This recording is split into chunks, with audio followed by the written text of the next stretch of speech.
شروع اللہ کے بابرکت نام سے جو بڑا مہربان نہایت رحم والا ہے۔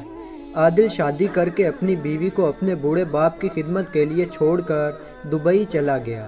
عادل کی والدہ کا انتقال ہو چکا تھا۔ اب اس کے باپ کے پاس عادل کے سوا کوئی سہارا نہیں تھا۔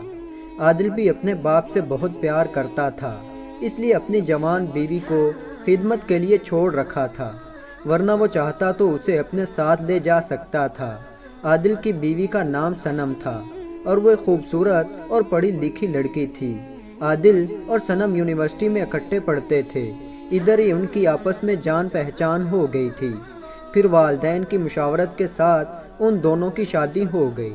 عادل کی اچھی جاب تھی، اس نے اپنی بیوی سے کہا کہ میں تمہیں دبئی لے جاتا، مگر میں اپنے باپ کو اکیلا نہیں چھوڑ سکتا، جس پر صنم نے بھی کوئی اعتراض نہیں کیا اور عادل کے باپ کو اپنا باپ سمجھ کر اس کی خدمت کرنے لگی۔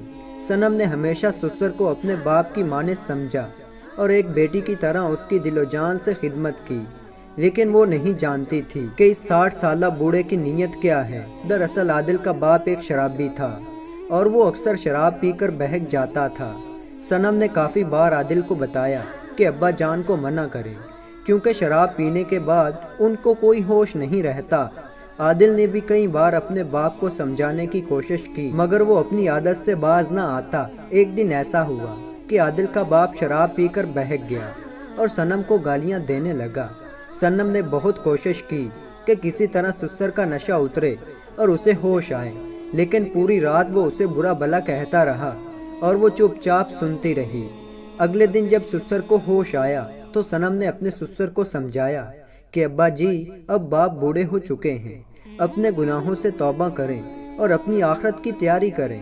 صنم کی یہ بات سن کر اس کے سسر کو غصہ آ گیا اور اسے کہنے لگے کہ تم نے مجھے بوڑھا کیوں کہا؟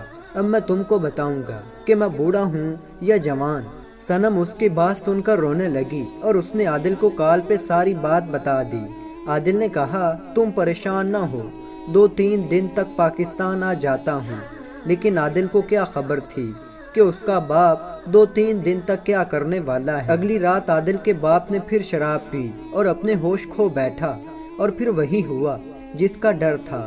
وہ نشے کی حالت میں صنم کے کمرے میں داخل ہوا اور کسی وحشی درندے کی طرح اس پر ٹوٹ پڑا اور خوب جنسی تشدد کا نشانہ بنایا۔ صنم نے بہت کوشش کی کہ اسے کسی طرح جان چھوٹے، لیکن بدبخت اپنی ضد پر قائم تھا۔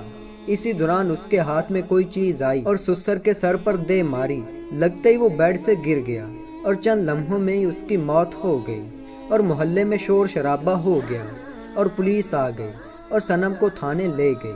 محلے والوں نے ہی کفن دفن کا انتظام کیا اور عادل کے آنے سے پہلے ہی جنازہ پڑھا دیا۔ عادل جب واپس آیا تو سیدھا پولیس اسٹیشن چلا گیا اور وہاں جا کر اس نے بتایا کہ میری بیوی کا کوئی قصور نہیں ہے۔ پھر پولیس نے صنم کو رہا کر دیا۔ میری اللہ تعالیٰ سے دعا ہے کہ اللہ تعالیٰ تمام عورتوں کو اپنے حفظ و ایمان میں رکھے، آمین یا رب العالمین۔ تو دوستو ایسی ہی شاندار ویڈیو دیکھنے کے لیے چینل کو سبسکرائب کریں۔ تو ملتے ہیں ایسی ایک اچھی ویڈیو میں، تب تک کے لیے اللہ حافظ۔